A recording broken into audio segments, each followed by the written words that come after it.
আরে মুসলমান ঘুরি ছেলেরা মেয়েরা বাপেরা এ নবী পাকি প্রেমিকেরা আমি আপনাদের ঘরে ভুলে দিয়ে যাই ওই সময় দে ওই তিনজন বন্ধুর মধ্যে একজন বন্ধু বলতে লাগলো ও নবী আল্লাহ পাক আমি আমার একটা চাচাতো বোন ছিল চাচাতো বোনটা খুব সুন্দর দেখতে ছিল আমি তাকে আমার প্রেমের মোহে জড়াতে চেয়েছিলাম ও নবী আল্লাহ পাক কিন্তু সে সর্বদা আমার প্রস্তাবে অস্বীকার করত আমার প্রস্তাবকে কখনো মানত না কিন্তু আল্লাহ পাক রব্বুল আলামিন হঠাৎ করে আমার ওই চাচাতো বোনটার একদিন সাহায্যের প্রয়োজন পড়ে গেল কেননা আমার ওই চাচাতো বোনের স্বামীটা খুবই অসুস্থ ছিল তার দুটো ছোট ছোট বাচ্চা ছিল তার রুজি রোজগার করার মতো কেউ ছিল না তাকে সাহায্য করার মতন কেউ ছিল না সেই জন্য আমি চাচাতো ভাই বলে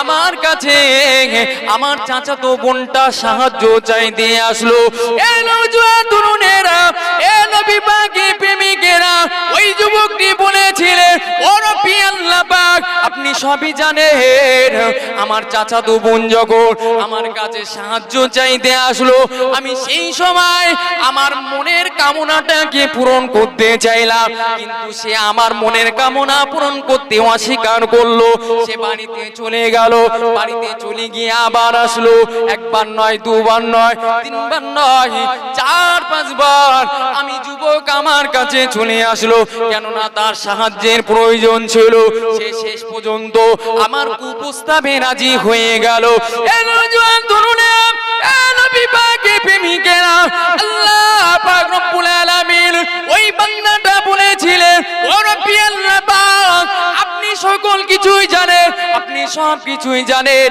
আমি যখন আমার ওই চাচাতো বোনের সাথে কামনা পূরণ করতে চাইলাম বসে বসে যখন আমার মনের আশা আকাঙ্ক্ষা পূরণ করতে চাইলাম আমার ওই চাচাতো বোনটা কেঁপে উঠলো ঠকঠক করে কেঁপে উঠলো আর বলতে লাগলো এভাবে বসে হালাল পন্থা ছাড়া হারাম পন্থায় কামনা পূরণ করা জায়েজ নয় এ নওজোয়ান তরুণেরা ওই সময়তে ওই যুবকটি বলেছিলেন ও রব্বি আল্লাহ পাক যখন আমার চাচাতো বোন এমন কথা বলল আমি সেই সময়তে ছেড়ে দিয়েছিলাম আমি আর আমার মনের কামনা পূরণ করিনি ও রব্বি আল্লাহ যদি এটা আপনার সন্তুষ্টির জন্য হয় তাহলে আপনি আমাদেরকে এই পাহাড়ের গুহা থেকে আমাদেরকে মুক্তি দান করুন ওই সময়তে আল্লাহ পাক রব্বুল আলামিনের কুদরতি ক্ষমতায় ওই পাথরটা গুহার মুখ থেকে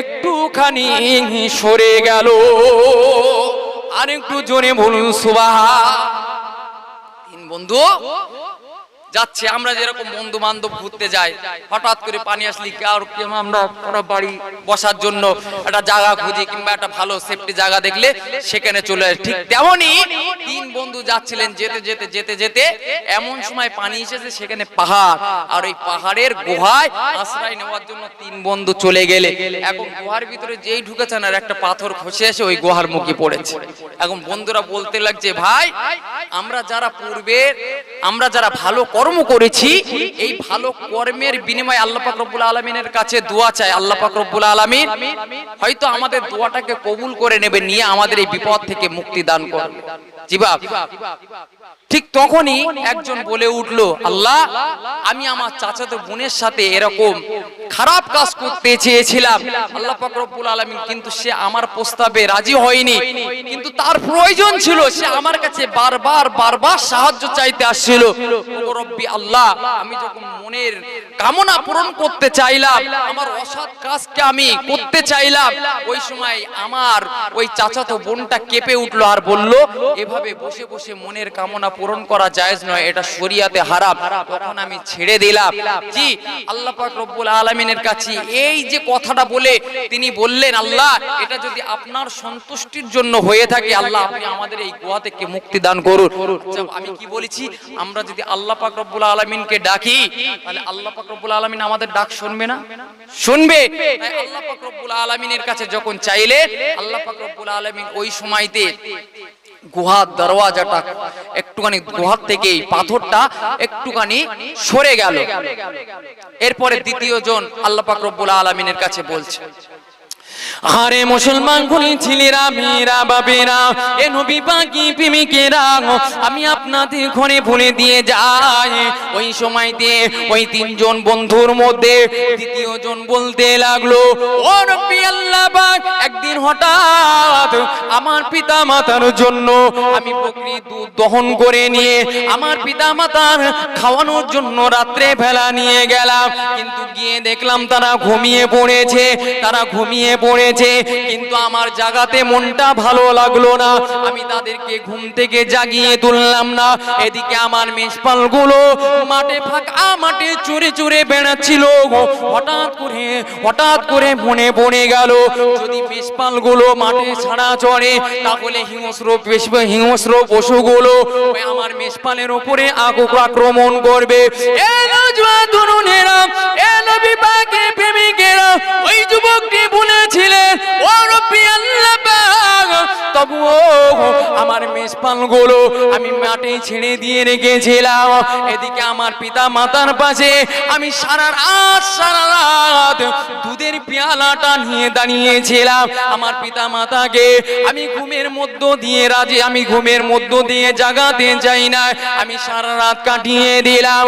আল্লাহ পাক, ও রব্বি আল্লাহ, এটা যদি আমি আপনার বান্দা আপনার সন্তুষ্টির জন্য করে থাকি, ও রব্বি আল্লাহ পাক, আপনি আমাদের এই বিপদ থেকে রক্ষা করুন। ওই সময়তে আল্লাহ পাক রব্বুল আলামিন ওই দ্বিতীয় যুবকের দোয়াটাকে কবুল করে নিয়ে আল্লাহ পাক রব্বুল আলামিন ওই গুহার মুখটা আর একটু ফাঁকা করে দিলে। আর একটু জোরে বলুন সুবহানাল্লাহ। এ নওজোয়ান তরুণেরা, এ নবী পাকের প্রেমিকেরা, দ্বিতীয় বন্ধুটি আল্লাহ পাক রব্বুল আলামিনের কাছে প্রার্থনা করলো, ও রব্বি আল্লাহ পাক, ও রব্বি আল্লাহ পাক, আমি মজুরি নিয়েছিলাম এই শর্তে যে তারা যখন কাজ করবে, কাজ করার বিনিময়ে দুমুঠ শস্য দেব পারিশ্রমিক হিসাবে, 600 করে 1200 শস্য তাদেরকে পারিশ্রমিক দেব। কিন্তু তাদের কাজটা শেষ হয়ে গেল। কাজ শেষ হয়ে যাওয়ার পরে আমি তাদেরকে সমান পারিশ্রমিক দিয়ে দিলাম। হঠাৎ করে একটা লোক বলল, সবারই পারিশ্রমিক কেন এক দিচ্ছ? ও তো পরে এসেছে, ওর থেকে আমরা বেশি কাজ করেছি। ওই সময় তো ওই যুবকটা বলেছিলে, ও রব্বি আল্লাহ পাক, কিন্তু ও রব্বি আল্লাহ পাক, আমি তাদেরকে সমান পারিশ্রমিক দিয়েছিলাম। সেদিন একটা লোক দুপুর বেলায় এসেছিল আমার কাজে, সে তাদের সমানই কাজ করেছে, তাই আমি তার পারিশ্রমিকটা কম দেইনি, সমান আমি তাদের পারিশ্রমিকটা দিয়ে দিয়েছি। ও রব্বি আল্লাহ পাক, যখন আমি তাদেরকে সমান পারিশ্রমিক দিলাম, একজন বলে উঠলো, আমি এ পারিশ্রমিক নেব না, সেই বলে চলে গেল। তরুণেরা ওই যুবকটি বলতে লাগলেন, ও রব্বি আল্লাহ পাক, ওই লোকটা যে শস্যগুলো নেয়নি, পারিশ্রমিক নেয়নি, আমি ওই শস্যগুলো দিয়ে জমি চাষ করলাম, অনেক অর্থ উপার্জন করতে লাগলাম। আল্লাহ পাক, ওই অর্থ দিয়ে আমি ছাগল গরু উট কিনেছি। ও রব্বি আল্লাহ পাক, ওই ব্যক্তিটার যখন তীব্র প্রয়োজন পড়লো, ওই ব্যক্তিটা আমার কাছে ওই মজুরিটা নিতে আসলো। যখন মজুরিটা নিতে আসলো, আমি সেই সময় বলে দিলাম, এই মজুরিগুলো, এই যা কিছু দেখছো, এগুলো হলো সব তোমার। ও রব্বি আল্লাহ, আমি যদি এটা আপনার খুশির জন্য করে থাকি, ও রব্বি আল্লাহ পাক, এটা যদি আপনার সন্তুষ্টির জন্য করে থাকে, ও রব্বি আল্লাহ পাক, আমাদের 3 বন্ধুকে এই বিপদ থেকে আপনি রক্ষা করুন। যখন এমনই ভাবে দোয়া চাইলেন, আল্লাহ পাক রব্বুল আলামিন ওই 3 বন্ধুর দোয়াটাকে কবুল করে নিয়ে গুহার মুখ থেকে পাথরটা সরিয়ে আমার আল্লাহ পাক রব্বুল আলামিন তাদের বিপদ থেকে নাজাত দান করে দিলে। আর একটু জোরে বলুন সুবহান। আল্লাহ পাক বান্দাকে ভালোবাসে না? ভালোবাসে। আমরা ভালোবাসা নিতে পারি না। আল্লাহর ভালোবাসা আমরা নিতে পারি না। কে বলেছে আল্লাহকে ডাকলে আল্লাহ সাড়া দেয় না? আল্লাহ অবশ্যই সাড়া দেয়, কিন্তু আমরা আল্লাহর ডাকে আমরা নিজেরা সাড়া দেই না। আমরা নিজেরা বিশাল কিছু মনে করি। জি বাপ, একবার চোখটা বন্ধ করে দেখো না কেমন লাগে। এই রাত্রের বেলা আমরা ঘুমাই তো আমরা যে সকালবেলা যে এই আলো দেখতে পারবো এর কোনো গ্যারান্টি আছে না? কোনো গ্যারান্টি নেই। কিন্তু আমরা মরণের কথাও ভাবি না, ঠিক কি? মরণের কথাও ভাবি না। একটু দরুদ শরীফ পড়েন। আল্লাহুম্মা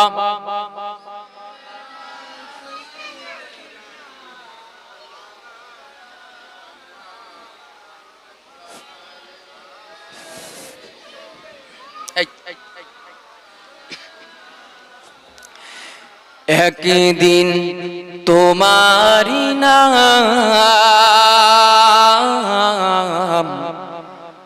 মসজিদে হবে এলা। একদিন তোমারি নাম মসজিদে হবে এলা। তৈরি থেকো, তৈরি রেখো কবরের মাল সামান। একদিন তোমারি নাম মসজিদে হবে এলা। একদিন তোমারি নাম মসজিদে হবে এলা।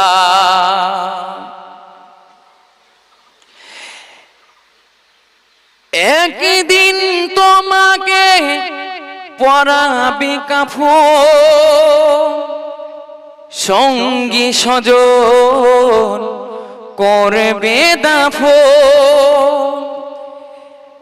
একদিন তোমাকে পরাবে কাফন, সঙ্গী স্বজন করবে দাফন।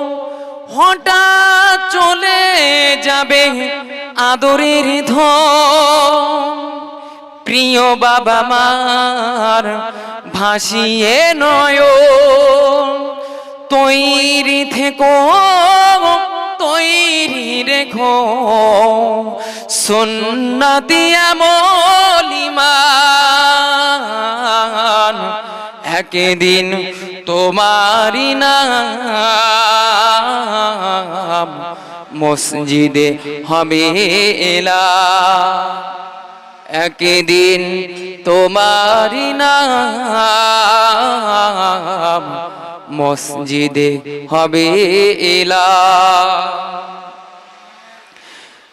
নামে সমান জারি হলে করবে আটো, বন্ধ হয়ে যাবে জীবন নাটো।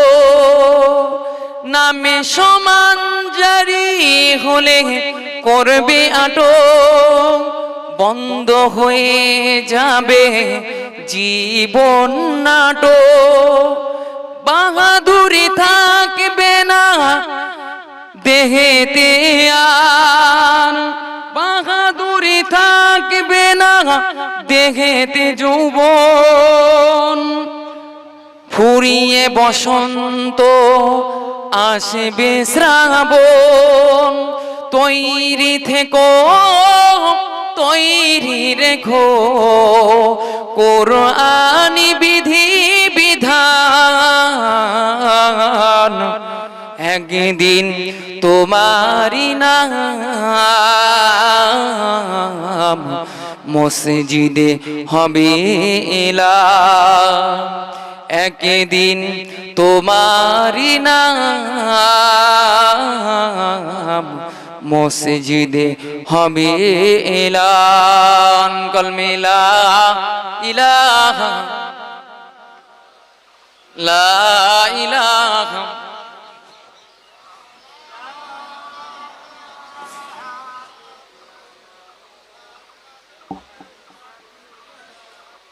সাল্লাল্লাহু আলাইহি ওয়াসাল্লাম। তাহলে আজকের আমাদের আলোচনা এই যে আজকে আমাদের এই দোয়ার মাহফিল, আমাদের চাচাদের আম্মাজান দুনিয়ার বুক থেকে বিদায় নিয়েছে। তারাও তো আমাদের মতো একদিন মানুষ ছিল, তাই তো নাকি? আজ কিন্তু নেই। তাদের রুহের মাগফিরাত উদ্দেশ্যে এই দোয়ার মাহফিল। আমাদেরকেও ভাবা উচিত যে আমাদেরও এমন একটা দিন আসবে, আমাদের আল আওলাদরা কি করবে, আমাদের জন্য এমন একটা সর্বসানীন মজলিস করবে। কিন্তু এই মজলিস করার আগে আমার আপনার নিজের জন্য কিছু উপার্জন করে নিতে হবে তো নাকি? এখন এই কলমাখানির মজলিস বলেন, আপনি মিলাদের মজলিস বলেন, আমি সারা জীবন যদি নামাজ রোজা না করি, আমি সারা জীবন যদি আল্লাহর রসুলের হুকুম আহকাম গুলোকে না মানি আর কলমাখানি মিলাদ দিই, কোনো কাজে আসবে আমার আপনার জন্য? কোনো কাজে আসবে না।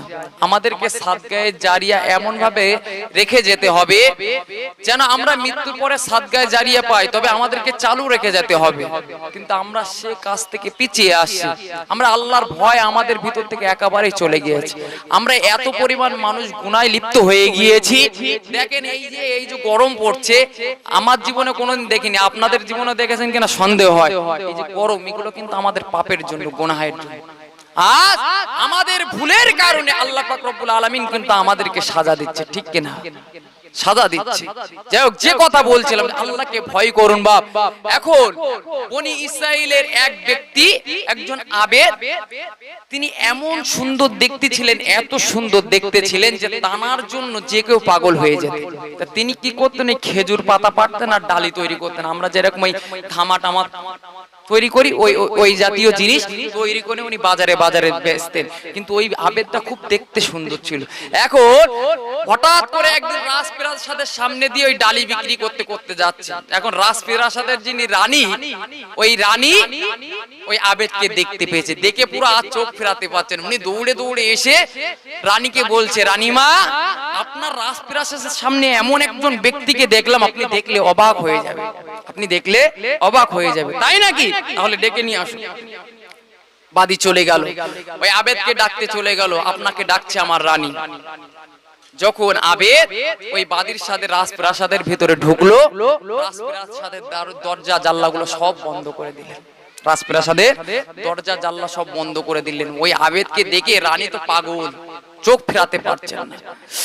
আরে মুসলমান গণের ছেলেরা, মেয়েরা, বাপেরা, এ নবী পাকি প্রেমিকেরা, ওই সময়তে ওই রানী ওই আবেদকে বলেছিলেন, তুমি এই খেজুর পাতার ডালিগুলো ফেলে দাও, তোমার আর বেচার প্রয়োজন পড়ে না, তোমার ডালি বেচার প্রয়োজন আমি মিটিয়ে দেবো।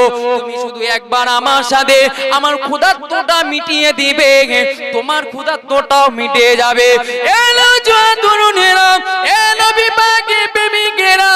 আবেদ বারবার অস্বীকার করতে লাগে, কিন্তু রানী কোনো মতে তানাকে সুযোগ দিচ্ছে না, বার হওয়ার কোনো মতে সুযোগ দিচ্ছে না। এক কথা বারবার বলে, যতক্ষণ পর্যন্ত না আমার শরীরের ক্ষুধাটা মেটানো হবে, ততক্ষণ পর্যন্ত আপনি এখান থেকে যেতে পারবেন না। বাদীকে বলে দিল, এ আমার বাদী, তেল সুগন্ধি নিয়ে আসো, তেল সুগন্ধি নিয়ে আসো। বাদী চলে গেল তেল সুগন্ধি আনতে। এদিকে আবেদ বারবার বার হওয়ার জন্য চেষ্টা করে, কিন্তু বার হতে পারে না। শেষমেশ আবেদ রাজি হয়ে গেল, ঠিক আছে তোমার প্রস্তাবে আমি রাজি হয়ে গেলাম। ওই সময়তে হাদিতে আবেদ বলেছিল, ওগো রানী, রাজপ্রাসাদের উপরে গিয়ে কোন হাত মুখ ধোয়ার জায়গা আছে?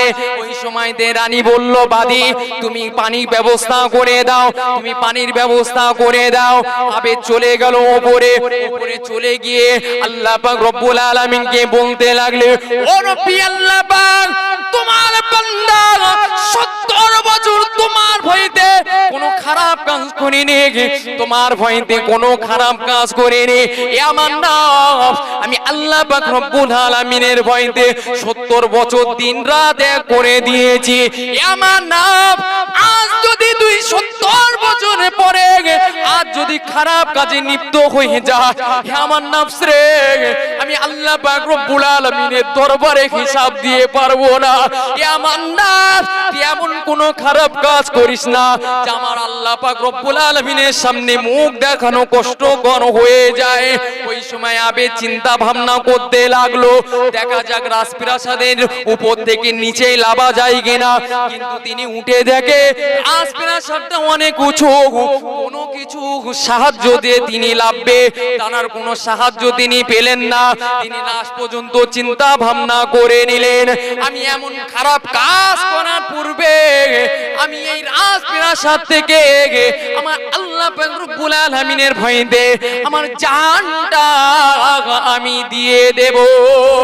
এ নওজোয়ান তরুণেরা, এ নবী পাকের প্রেমিকেরা, হযরত আল্লাহ পাক রব্বুল আলামিনের ওই আবেদ বান্দাটা যখন আল্লাহ পাক রব্বুল আলামিনের ভয়তে রাজপ্রাসাদ থেকে লাফ মারবে, আল্লাহ পাক রব্বুল আলামিন ফেরেশতা জিবরিলকে বললে, ও ফেরেশতা জিবরিল আমিন, ও ফেরেশতা জিবরিল আমিন।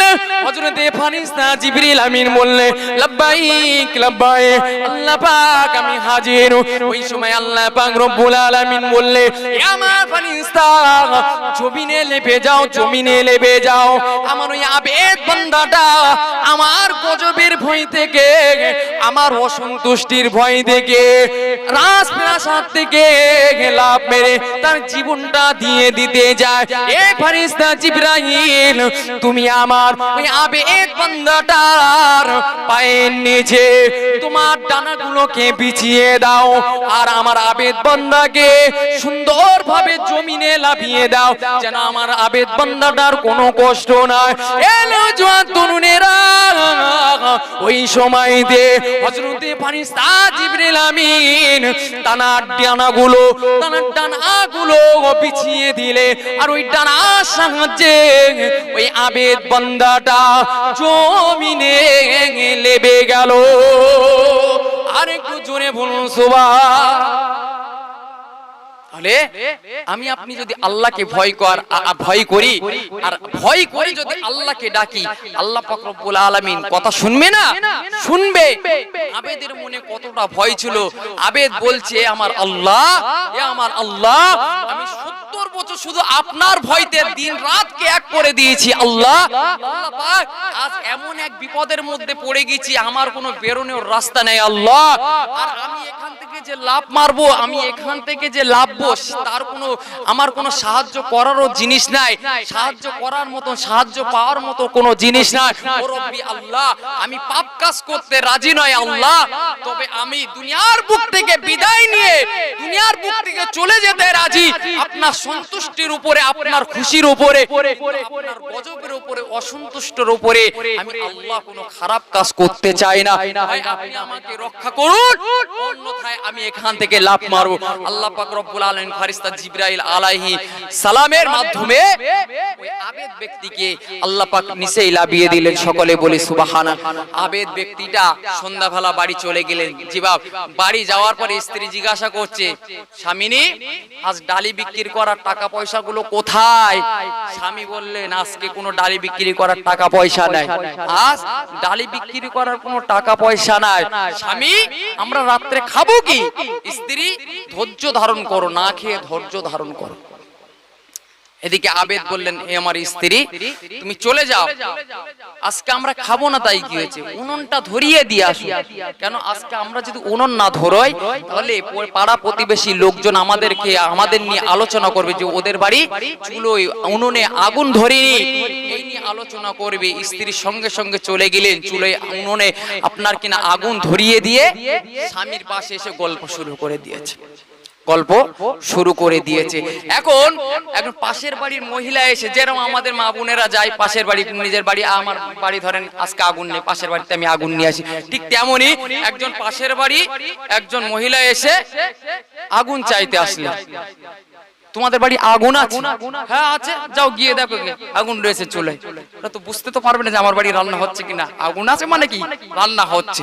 জি, এখন ওই মহিলাটা যখন ঢুকলেন, ঢুকে নিয়ে কিছুক্ষণ পরে বার হয়ে আসলে এখন বার হয়ে এসে বলতে লাগলো, তোমরা এখানে স্বামী স্ত্রী গল্প করছো, ওদিকে তন্দুরি রুটি হয়ে পুড়ে যাচ্ছে, এখানে গল্প করছো, তাড়াতাড়ি যাও। সকলে বলি না সুবহানাল্লাহ। আপনার কিনা ওই আবেদের স্ত্রী দৌড়ে উনুনের কাছে গিয়ে দেখে সত্যিই তো তন্দুরি পুরো ভরে গিয়েছে। উনি সুন্দর করে সব তন্দুরি গুলো গুছিয়ে নিয়ে একটা পাত্রে নিয়ে স্বামীর কাছে আসলেন। আরে মুসলমান ঘনি ছেলেরা, মেয়েরা, বাপেরা, এ নবী পাকি প্রেমিকেরা, আবেদের স্ত্রী তন্দুরি গুলো রুটি গুলো নিয়ে একটা পাত্রে নিয়ে স্বামীর কাছে আসলে, ওগো আমার স্বামী, আল্লাহ পাক রব্বুল আলামিনের দরবারে আপনার ইজ্জতটা, আপনার সম্মানটা অনেক বেশি, না হলে আল্লাহ পাক রব্বুল আলামিন আপনাকে আপনার সাথে এমন ব্যবহার করবে না। আপনি যে আজকে না খেয়ে রয়েছে, আমি যে না খেয়ে রয়েছি, ওগো আমার স্বামী, আপনি যদি আল্লাহকে খুশি না করতে, আল্লাহ পাক রব্বুল আলামিন কখনো আমাদেরকে এমনটা দিতেন না। ওগো আমার স্বামী, আল্লাহ পাক রব্বুল আলামিনের দরবারে তোমার যে একটা ইজ্জত রয়েছে, তোমার যে একটা সম্মান রয়েছে, তুমি যে ইজ্জতের অধিকারী, ওগো আমার স্বামী, আমি তোমার কাছে একটা জিনিস চাই। কি জিনিস? ওই সময় স্ত্রী বলেছিলেন, ওগো আমার স্বামী রে, তুমি রবের কাছে আমাদের পূর্ব আমাদের পরের জীবনটা যেন সচ্ছলতা কাটে, এই জন্য আল্লাহ পাক রব্বুল আলামিনের কাছে দোয়া চাও। ওই সময় আবেদ বলেছিলেন, ওগো আমার স্ত্রী, এটা কখনো সত্য, এটা কখনো সম্ভব নয়। যাতে রয়েছো, যেমন রয়েছো, যেভাবে রয়েছো, তার উপরে ধৈর্য ধারণ করো। স্ত্রী জানেন তো, মহিলারা আপনার পুরুষ যতই শক্তিমান হোক না কেন, পুরুষ যতই যাই হোক না কেন, স্ত্রীর কাছে ঠান্ডা। এদিকে স্ত্রী বারবার স্বামীর খোঁচা দিচ্ছে। আপনার কিনা স্ত্রী যখন খোঁচা দিচ্ছে, স্বামী হঠাৎ করে আপনার রাতের অন্ধকারে নামাজটা আদায় করলে, নামাজ আদায় করে আল্লাহ পাক রব্বুল আলামিনের দরবারে খালি দুখানা হাত বেঁধে দিলে, ও রব্বি আল্লাহ পাক, আমার স্ত্রী তার পরবর্তী জীবনটা সচ্ছলতার সাথে কাটাতে যায়। ও রব্বি আল্লাহ পাক, তার সচ্ছলতা আপনি দান করুন। ও রব্বি আল্লাহ পাক, তার সচ্ছলতা আপনি দান করুন। আল্লাহ পাক রব্বুল আলামিনের কাছে ওই আবেদ ব্যক্তিটা যখন হাত তুলে দোয়া করলে, আল্লাহ পাক আবেদের দোয়াটাকে কবুল করে নিলেন। হঠাৎ করে একটা হাত চলে আসলো, ছাদের মধ্য থেকে ছাদ ফেটে একটা হাত চলে আসলো। আপনার কিনা ওই হাতে একটা ইয়াকুত পাথর, যেমন সূর্য আলো দিলে সারা পৃথিবীটা আলো হয়ে যায়, ওই পাথরটা এত পরিমাণে আলো ছিল, ঘরটা আলোকিত হয়ে গেল। তরুণেরা, ওই সময়তে আবেদ ব্যক্তিটি তার স্ত্রীকে পায়ে খোঁচা মারলে, পায়ে খোঁচা মেরে বলতে লাগলে, আমার স্ত্রী, তুমি যেটা চেয়েছিলে আল্লাহ পাক রব্বুল আলামিন সেটাই দিয়েছে, তুমি যেটা চেয়েছিলে সেটাই দিয়ে দিয়েছে। তরুণেরা, হঠাৎ করে স্ত্রীর ঘুমটা ভেঙে গেল। কেন ডাকছো? ঘুমিয়ে পড়েছিলাম, স্বপ্ন দেখছিলাম, ভালো একটা স্বপ্ন দেখছিলাম। কি স্বপ্ন? ওই সময়তে ওই আবেদ আবেদের স্ত্রীটি বলেছিলেন, ওগো আমার স্বামী নে, আমি একটা চেয়ার দেখতে পেলাম, যে চেয়ারটা এই ইয়াকুত পাথর দিয়ে তৈরি, আপনার কিনা জল করছে, জল করছে। ও আমার স্বামী, তবে আমি ওই চেয়ারটা একটু ভাঙা দেখলাম, আমি মানুষদের কাছে জিজ্ঞাসা করলাম, এই চেয়ারটা কেন ভাঙা? ওই লোকগুলো আমাকে বলল, এটা তোমার স্বামী চেয়ার, আর এটা ভাঙা হওয়ার কারণ দুনিয়ার বুকে তোমার স্বামী সচ্ছলতা চেয়ে নিয়েছে। অর্থাৎ আমরা একটু যদি ভেবে দেখি, ওই যে আবেদ ব্যক্তিটার যে চেয়ারের কথা বলা হচ্ছে, ইয়াকুত নামক পাথরের চেয়ারটা, আপনার কিনা ওই চেয়ারটা হলো আখিরাতের জন্য আমার আল্লাহ পাক রব্বুল আলামিন আবেদের জন্য, আবেদের উপরে খুশি হয়ে আমার আল্লাহ পাক ওই চেয়ারটাকে তৈরি করে রেখেছিলেন। এ নওজোয়ান তরুণেরা, কিন্তু ওই আবেদের স্ত্রী যখন সচ্ছলতা চাইলো, আমার আল্লাহ পাক রব্বুল আলামিনের কাছে ওই আবেদ ব্যক্তিটি দোয়া করলো, ও রব্বি আল্লাহ, আমার স্ত্রীকে সচ্ছলতা দান করুন। যখন এমন কথা আল্লাহর কাছ থেকে চেয়ে নিল, ওই সময়তে সঙ্গে সঙ্গে আল্লাহ পাক রব্বুল আলামিনের হুকুমে ওই চেয়ারটা একটা জায়গায় ভেঙে গেল, জোয়ান তরুণেরা, ওই সময়তে আবেদের স্ত্রী বলেছিলেন, আমার স্বামী নিয়ে আমার দরকার নাই, যেমন আছি তেমন থাকবো, আমার সচ্ছলতা দরকার না, আমার স্বামী নিয়ে আমার কারণে আখিরাতের বুকে আপনার চেয়ারটা একটু ভাঙা হবে, আমি স্ত্রী কখনো চাই না। আমার স্বামী, আল্লাহ পাক রব্বুল আলামিনের কাছে দোয়া করুন। আল্লাহ পাক রব্বুল আলামিনের কাছে সঙ্গে সঙ্গে আবেদ দোয়া করলে, ও রব্বি আল্লাহ, আমার স্ত্রী সচ্ছলতা চাই না। সঙ্গে সঙ্গে ওই হাতটা উপরে উঠে গেল, ওই ছাদটা জোড়া লেগে গেল। আর একটু জোরে বলুন সুবহান আল্লাহ। আবেদকে এতটা ইজ্জত দিয়েছে, এতটা সম্মান দিয়েছে, যে সম্মানের কারণে তার জন্য একটা চেয়ারও নির্ধারণ করে দিয়েছে আখিরাতের বুকে। ইয়াকুত পাথরে জলজলিত একটা চেয়ারকে আল্লাহ পাক রব্বুল আলামিন তার জন্য তৈরি করে রেখেছে। আজকে বলুন, আমরা যে সুখ নিই, সুখ, এই যে সুখ নিই, আল্লাহর কাছে চেয়ে নি, আল্লাহ আমার আরো সুখ দাও, আল্লাহ আরো দুতলা বাড়ি দাও, আল্লাহ আরো টাকা পয়সা দাও। আচ্ছা, আমার চেয়ারটা এরকম আস্তে আস্তে বলে মনে হয়? মোটেও না। আমাদের চেয়ার আস্ত কিন্তু নাই, আমাদের চেয়ার অটোমেটিক ভেঙে গিয়েছে। আমাদের চেয়ার অটোমেটিক কিন্তু ভেঙে গিয়েছে। তাই শুধু সচ্ছলতা নিলে হবে না, আমাদেরকে কি করতে হবে? আল্লাহ পাক রব্বুল আলামিনের পেয়ারা আশিক হতে হবে, পেয়ারা হতে হবে, আল্লাহ পাক রব্বুল আলামিন প্রিয় বান্দা হতে হবে। তারপরেই কিন্তু আমরা প্রকৃত ঈমানদার মুমিন হতে পারবো। সকলে দরুদ শরীফ পড়ুন। আল্লাহুম্মা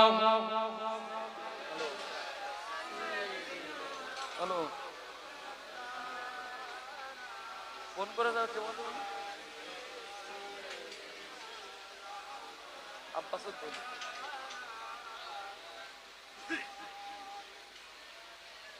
আব্বাসের ফোন। হ্যাঁ, আমার বাড়ি গাড়িঘাটা ট্যাঙ্ক।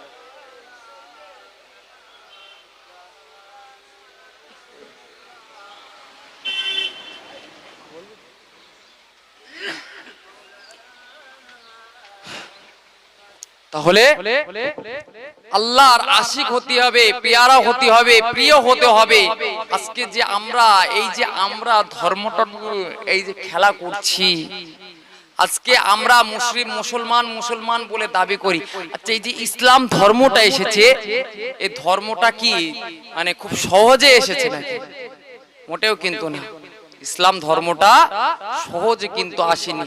আল্লাহ নবী যেমন মেহনত করেছে, আল্লাহ নবী যেমন কষ্ট করেছে, ঠিক সাথে সাথে সাহাবায়ে কেরামগণেরাও আপনার কিন্তু সহযোগিতা করেছে, তারা কষ্ট করেছে, তারা দুনিয়ার বুকে শহীদ হয়ে গিয়েছে ইসলামটা প্রচার করার জন্য, ইসলামটা প্রসার করার জন্য, ইসলামটাকে কায়েম করার জন্য।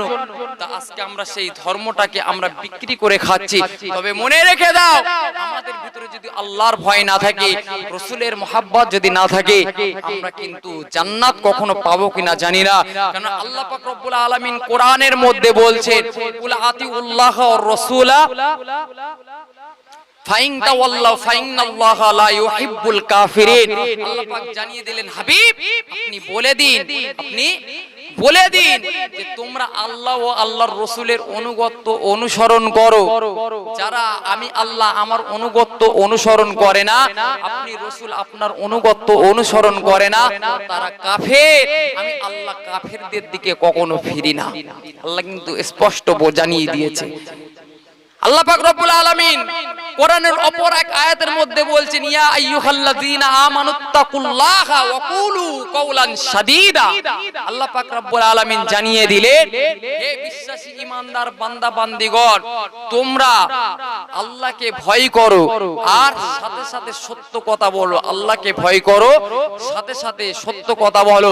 ইউসলিহ লাকুম আমালাকুম, আর তোমরা যদি সত্য কথা বলো, আমি আল্লাহ আমাকে ভয় করে থাকো, তোমাদের আমলগুলোকে আমি আল্লাহ কবুল করে নেব। সকলে বলি সুবহানাল্লাহ। ওয়া ইয়াগফির লাকুম যুনুবাকুম, আল্লাহ জানিয়ে দিলে তোমাদের জীবনের গুনাহগুলোকেও আমি আল্লাহ ক্ষমা করে দেব। সকলে বলি সুবহানাল্লাহ। শুধু তাই নয়, ওয়া মা ইউতিল্লাহ ওয়ার রাসূলাহু ফাকাদ ফাযা ফাওজান আযীমা। আল্লাহ পাক জানিয়ে দিলে তোমরা যদি আমি আল্লাহ আমার ও আমার রাসূলের অনুগত্য অনুসরণ করো, আমি আল্লাহ জানিয়ে দিলাম তোমাদের জন্য আছে এক বিরাট সাফল্য। সকলে বলি সুবহানাল্লাহ। তাহলে ভাবুন, আমরা আল্লাহর রাসূলের কথা শুনবো না আমরা শয়তানের অনুসরণ করব? আল্লাহ রাসূলকে অনুসরণ করতে হবে, আল্লাহ রাসূলের কথা শুনতে হবে। কেন আল্লাহ নবী আমার দ্বীন প্রচার করেছে, ইসলামটা প্রচার করেছে। আজকে সাহাবায়ে কেরামগণেরা ইসলামটা প্রচার করেছে। হযরতে আবু বকর সিদ্দিক রাদিয়াল্লাহু তাআলা আনহু যখন মুসলিম সংখ্যা 38 থেকে 40 জন, সেই সময় আপনার কিনা সমস্ত মুসলমানরা আল্লাহর নবীর কাছে আসলেন। আবু বকর সিদ্দিক রাদিয়াল্লাহু তাআলা হেড। এখন আবু বকর সিদ্দিক রাদিয়াল্লাহু তাআলা এসে বললেন, ইয়া রাসূলুল্লাহ, ইয়া হাবিবাল্লাহ, হুজুর আমরা এবার ইসলামটাকে প্রকাশ্যে প্রচার করতে চাই, আমরা ইসলামটাকে প্রকাশ্যে প্রচার করতে চাই। আল্লাহর নবী বললেন, বাবা আবু বকর, তোমার কি মাথা খারাপ হয়ে গিয়েছে নাকি? আমরা সংখ্যায় এখন মাত্র 38-40 জন। বাবা আবু বকর, আমরা এখন ইসলামটা প্রকাশ্যে প্রচার করব না, তাহলে আমরা কিন্তু বাঁচতে পারবো না। ইয়া রাসূলুল্লাহ, ইয়া হাবিবাল্লাহ, হুজুর না, ইসলামটা আমরা প্রকাশ্যেই প্রচার করব। যথাযথভাবে হযরত আবু বকর সিদ্দিক রাদিয়াল্লাহু তাআলা আনহু অটোমেটিক আল্লাহর নবীকে খোঁচা মারে। আর আল্লাহর নবী লাস্ট পর্যন্ত বললেন, ঠিক আছে বাবা আবু বকর, তোমার কথাই আমি মেনে নিলাম। সকলেই দ্বীন প্রচার করার জন্য বার হয়েছে। আল্লাহর নবী পাশে বসে আছে আর হযরত আবু বকর সিদ্দিক রাদিয়াল্লাহু তাআলা আনহু ইসলাম প্রচার করছে যে আল্লাহ এক, আল্লাহ অদ্বিতীয়, মুহাম্মদ সাল্লাল্লাহু আলাইহি সাল্লাম আল্লাহর প্রেরিত পুরুষ। যখন এমন কথা বলেছেন, মক্কার বেঈমান বেদিন কুফফার কুরাইশেরা হযরত আবু বকর সিদ্দিক রাদিয়াল্লাহু তাআলা আনহুকে এত মার মারলেন, তার নাক শরীর সবকিছু সমান করে দিলে কিছু চেনা যায় না, কিচ্ছু চেনা যায় না। আরে মুসলমান ঘরে ছেলেরা, মেয়েরা, বাপেরা, এ নবী পাকি প্রেমিকেরা, হযরত আবু বকর রাদিয়াল্লাহু তাআলা আনহু কি অপরাধ করেছিল, কি অন্যায় করেছিল?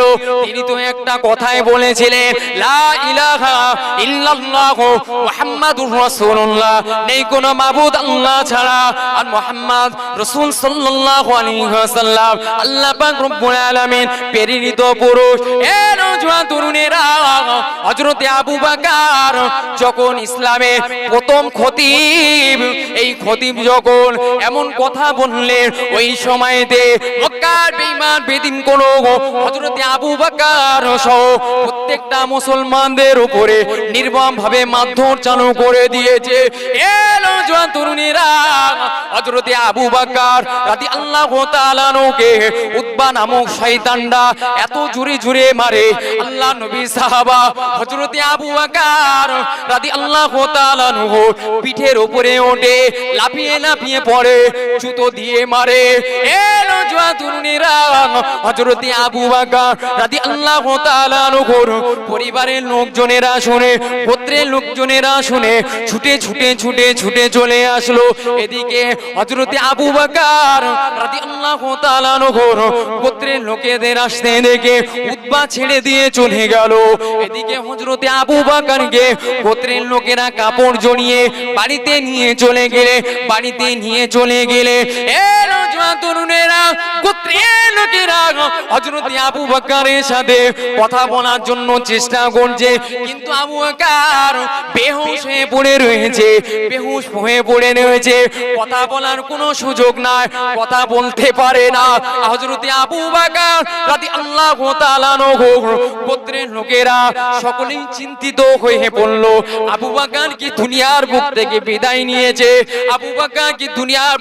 বিদায় নিয়েছে? এ নওজোয়ান তরুণেরা এমন কথা ভাবতে ভাবতে ওই সময় দিয়ে আবু বকর রাদিয়াল্লাহু তাআলা আনহুর গোত্রের লোকেরা আবার মসজিদে চলে আসলে, মসজিদে এসে জোরে জোরে চিল্লে বলতে লাগলে, এ উতবা শুনে রেখে দে, জেনে রেখে দে, আজ যদি আবু বকর দুনিয়ার বুক থেকে বিদায় নিয়ে চলে যায়, তোকেও আমরা হত্যা করে দেব। এই বলে চলে গেলে, যাওয়ার পরে হযরতে আবু বকরের সাথে কথা বলার চিন্তা ভাবনা করে, কথা বলার চেষ্টা করে, কিন্তু আবু বকর কথা বলতে পারে না। দিন শেষে হযরতে আবু বকর রাদিয়াল্লাহু তাআলা আনহুর জ্ঞানটা ফিরে আসার পরে সঙ্গে সঙ্গে প্রথম যে বাক্যটা বলেছিলে, আল্লাহর নবী কেমন আছে, আল্লাহর নবীকে যতক্ষণ না দেখবো আমি ততক্ষণ সুস্থ হব না, আমি না কিছু পান করব, না কিছু খাবো। এ নওজোয়ান তরুণেরা ওই সময় দেখে হযরতে আবু বকর রাদিয়াল্লাহু তাআলা আনহুর নিজের লোকেরা, গোত্রের লোকেরা হযরতে আবু বকরকে তিরস্কার করতে লাগলো, গালিগালাজ দিতে লাগলো, তুই মারা যা, তোর মতন সন্তান দরকার নাই, তোর শরীরটা কেমন আছে তুই আগে বলবি কিনা, তুই ওই কোণে আব্দুল্লাহর পুত্র মুহাম্মাদের খোঁজ নিয়েছে। তারা তিরস্কার করতে করতে চলে গেল। এদিকে হযরতে আবু বকর রাদিয়াল্লাহু তাআলা আনহুর পিতা হযরতে আবু বকর রাদিয়াল্লাহু তাআলা আনহার আম্মাজান হযরতে উম্মে খায়ের রাদিয়াল্লাহু তাআলা আনহাকে বলে গেল, দেখো তোমার ছেলে কিছু খায় কিনা, কিছু পান করে কিনা দেখো। এদিকে সকলে বলে চলে আসলো। হযরতে উম্মে খায়ের রাদিয়াল্লাহু তাআলা আনহা এ নওজোয়ান তরুণেরা হযরতে আবু বকর রাদিয়াল্লাহু তাআলা আনহুকে বারবার খাওয়ার জন্য পিড়াপিড়ি করতে লাগলো, কিন্তু আবু বকর রাদিয়াল্লাহু তাআলা আনহু একই কথা বলতে লাগলো, ওগো আমার আম্মা জান, যতক্ষণ না পর্যন্ত আমার রাসূলকে আমি না দেখবো, আমি আবু বকর না কিছু খাবো, না কিছু পান করব। ওগো আমার আম্মা জান, চলে যান উম্মে জামিলের কাছে চলে যান। ওগো আমার আম্মা জান, উম্মে জামিলের কাছে গিয়ে শুনুন, আল্লাহর নবী কোথায় আছে, আল্লাহর নবী কেমন আছে। উম্মে খায়ের রাদিয়াল্লাহু তাআলা আনহা ছেলে অসুস্থ, ছেলে খাই না দেয় না,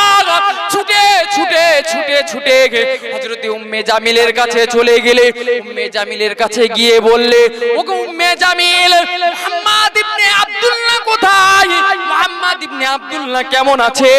ওই সময়তে উম্মে জামিল বললে, আমি মুহাম্মদকে চিনি না, আমি আবু বকরকে চিনি না। হযরতে উম্মে খায়ের বলল, ওগো উম্মে জামিল, আল্লাহর নবী সাহাবা আমার পুত্র আবু বকর তোমার কাছে পাঠিয়েছে।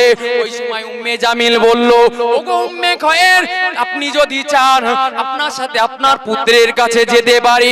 এ নওজোয়ান তরুণেরা, উম্মে খয়ের বললেন, ঠিক আছে চলো, ঠিক আছে চলো।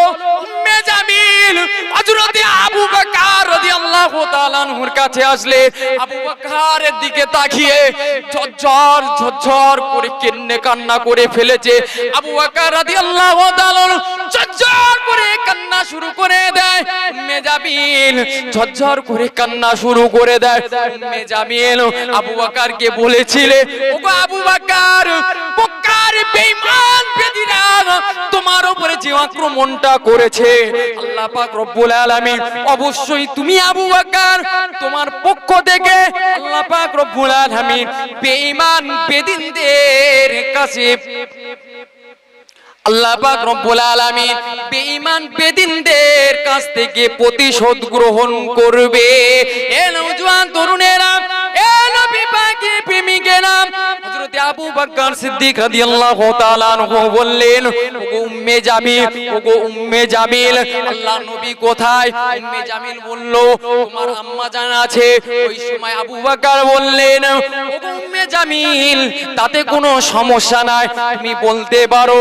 ওই সময়তে উম্মে জামিল বলেছিলেন, ওগো ওগো আল্লাহর নবী সাহাবা আবু বকর, আল্লাহর নবী এখন ভালো আছে, আল্লাহর নবী এখন সুস্থ আছে, আল্লাহর নবী আর কামের ঘরে রয়েছে।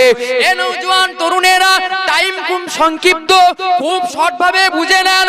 হযরতে আবু বকর সিদ্দিক রাদিয়াল্লাহু তাআলা একই কথা বলেন, যতক্ষণ আল্লাহর নবীকে না দেখবো ততক্ষণ আমি আবু বকর কিছু খাবো না, কিছু পান করব না। এ নওজোয়ান তরুণেরা, রাত হয়ে গেল, সন্ধ্যা হয়ে গেল, রাত হয়ে গেল, মানুষজন চলাফেরা বন্ধ করে দিল। ওই সময়তে হযরতে উম্মে জামিল আর এদিকে হযরতে উম্মে খায়ের দুজনা মিলে আল্লাহর নবী সাহাবা হযরতে আবু বকর রাদিয়াল্লাহু তাআলা আনহুকে কাদের উপরে ভর দিয়ে আল্লাহর নবীর কাছে নিয়ে গেলে।